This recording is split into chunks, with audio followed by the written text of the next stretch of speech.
ஆவடி அருகே 5 அடி சுவாமி சிலை வைத்து முதலாம் ஆண்டு ஐயப்பன் மலர் பூஜை வெகு விமர்சையாக நடைபெற்றது. சென்னை புறநகர் பகுதியான ஆவடி அருகே ஜேபி நகரில் அமைந்துள்ள சுமார் 35 ஆண்டு பழமை வாய்ந்த கல்யாண விநாயகர் ஆலயத்தில் முதலாம் ஆண்டு ஸ்ரீ ஐயப்ப சுவாமி சேவ கமிட்டி பிரகாஷ் சுவாமி தலைமையில் முதலாம் ஆண்டு ஐயப்பன் சுவாமி மலர் பூஜை நடைபெற்றது. இந்த பூஜைக்கு சிறப்பு அழைப்பாளராக பாஜக திருவள்ளூர் மேற்கு மாவட்ட தலைவர் அஸ்வின் கலந்து கொண்டு நிகழ்ச்சியை துவக்கி வைத்தார். இந்நிகழ்ச்சியில் துவக்கத்தில் பஜனை பாடல், பரதநாட்டியம் உள்ளிட்ட நிகழ்ச்சிகளுடன் துவங்கப்பட்ட பூஜையில் 5 அடி ஐயப்ப சுவாமி சிலை வைத்து 1008 அஷ்டோத்திரம், மலர் அபிஷேகம் மற்றும் மூலிகை திரவங்கள் கொண்டு ஐயப்ப சுவாமிக்கு அபிஷேகங்கள் செய்யப்பட்டு கற்பூர தீபம் காட்டி பூஜைகள் நடைபெற்றது. மேலும் மலர் பூஜையில் இருந்து 41 நாட்களுக்கு இரவு வேளை அறுசுவை உணவுடன் அன்னதானமும் வழங்கப்பட்டு வருகிறது.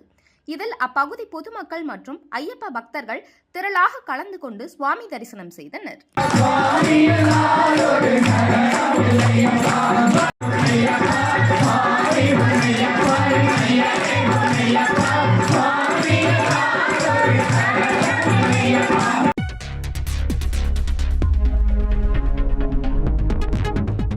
செய்திகளை உடனுக்குடன் தெரிந்து கொள்ள வேதா நியூஸ் டைம் சேனலை சப்ஸ்கிரைப் பண்ணுங்க.